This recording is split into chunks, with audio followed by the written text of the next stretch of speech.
Yes, yes, because it goes back way back to when I was a teenager, and I grew up in the ex-Soviet Union.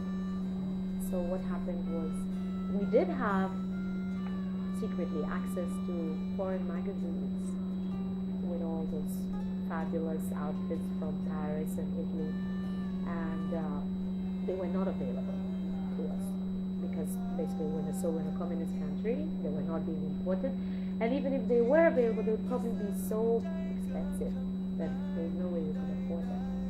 However, we did want to look good, which is typical of young girls. So my sister and I, my friends, we tended to recycle our clothes. Oh. So we would spruce them up, we'd add stuff. You have so many clothes with patches, like exactly. Okay. So I would buy sequins, would buy buttons, would sew colorful buttons on a sleeve, would actually steal pockets from one outfit and sew them onto another one. Yeah. Do that kind of stuff. I've seen with some of the designers. Like you trade we would trade sleeves, or you'd even go and scout for second-hand clothing and just pick elements from it that you like. It could be just a button, it could be just a collar, it could be some little thingy on it. So I guess that started somewhere around the age of 14. Exactly. And then I learned how to do embroidery and knitting. So you are not using any sewing machine again? Oh no! My sister, my younger sister, knew how to use a machine, and I had a girlfriend who also had a machine, and we were going for sewing classes. So basically, it was part of the curriculum. So basically, school.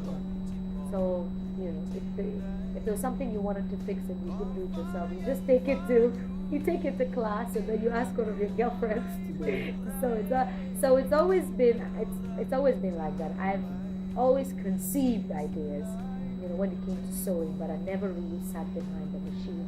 So I do the handwork. So I would paint on outfits, I would sew the buttons, I would do the embroidery with my hands, I would sew the sequins, but not really like sit behind the machine was not really my thing. Although I did take some classes. Here I just stumbled into designing that time. Well, what do you call transforming completely two or three outfits and making like new ones? New concepts. No, I wasn't sketching. No, I wasn't sketching then. No, I wasn't. I didn't have that notion. It wasn't my thing. Mine was, I have the 2 or 3 outfits before my eyes. I need to fix them. I need to transform them. What am I going to do? What do I need? What can I take from this and put here? What can I cut off? Which buttons? So what can I paint on it? Stuff like that. So it's all more about being able to change something and create something of your own. Exactly. Yeah. And I've always been very enthusiastic and craft. No, the idea, no, at all. Of course. Oh. Yes. I was my own model. No, I think it happens to many people who that people start wearing what they wear, or your friends wear what you design. Mm-hmm. Yeah, and I'm very used to people sketching stuff and show to a friend and stuff, and then they pick it up from there, look for clothes and but I think this is quite a different thing. No, honestly, it was never my intention being in fashion. It was never an intention. It was so just. What time of your life do you realize that this is what I want to do? After I finished the university, when I completed my course, I worked briefly as part of my national service. I was with the tourist board. In Ghana? Yes, I was there briefly. You schooled here? I schooled in the Soviet Union and then came here to do my tertiary education. Yes. So you're in Lagos? I was. How you got friends? Friends in Lagos? Yeah, I got a whole bunch of them. They're all on Facebook.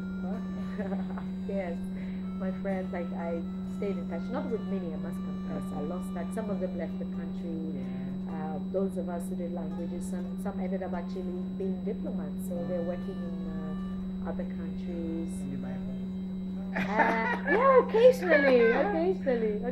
I don't have an outlet yet outside, so I guess they can only acquire outfits when they come down to visit. Yes, when they come down to visit. So from tourist board? I was there briefly. I was there for a year, basically, just to do my servicing. I thought that was my thing. I've always loved languages, so I majored in Spanish, hoped to work with it. I never thought I would end up dealing with. How do you say hello in Spanish? Is it Hola, ¿qué hola? tal? Yeah, so I never thought I would be doing this. And, circumstances, things happen. I found myself in fashion. So I know people jump into it. Apart from the email time, sometimes we'll get into it because you don't find any job. You want to do something of your own. Alright. Find your own job and then create as an entrepreneur and start something. Was there something like that? Well, what happened was I really wasn't too sure where I was going to end up.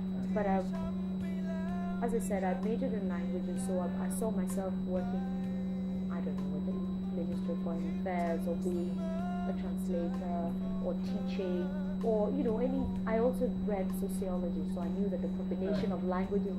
So basically, I did all this humanities thing, and I said that was the pre-wild hair era. So then I could. Yes, I So then I could easily have fit into UN, somewhat of the UN offices. Honestly, if I wear a suit and sort of like comb my hair down and wear a ponytail, I look like a regular, normal woman. How about you? No. So I did apply, and honestly, they were looking at one stage while I was still at the university. They were looking for somebody with my combination of languages, but I just couldn't go because I was still schooling. So they wanted somebody who could speak Russian, somebody who could speak English and French. And actually at the time I was already learning how to speak Spanish in addition. So I could have easily gone, in that direction. Having to do, I took a temporary job during a protracted strike at campus, and decided to just help out, with clothing. I had a friend's shop, a friend who already had an established business. So I guess that was like the stepping stone, the introduction sort of into the business. So what's your first design? My first design? Oh, my first design. Official design. Officially, I think, I finished school in 2000, let's say, and by 2001, I'd already won the KORA Award. How do you do that? Okay, first of all, my completely charming personality, always, and I'm saying this with no self-conceitedness whatsoever. I mean, let's face it, I'm quite a charismatic personality. I'm not aloof, okay, I'm friendly, I'm accessible, and I have a personality that is, very distinct and very, so, people either hate me or they like me, basically, let's put it that way. And those who like me, they like me instantly and sort of like, they really want to connect with me. And I've been very lucky in life. I've always managed somehow, most often than not, to be at the right place at the right time with the right people. So I met the producer in Paris just because I happened to be with a friend who is also very much into this artsy stuff, literature, fine art, fashion, music, so thanks to this very nice friend of mine, I met the producer for the KORA Awards, and she was completely fascinated by my hair, which by the time, was like 6 colors. So this is like a docile. Yeah, I know. This is like a toned down. I remember last time. There were 6 colors, and the man was completely fascinated, and I just bubbled on and on and on, and he was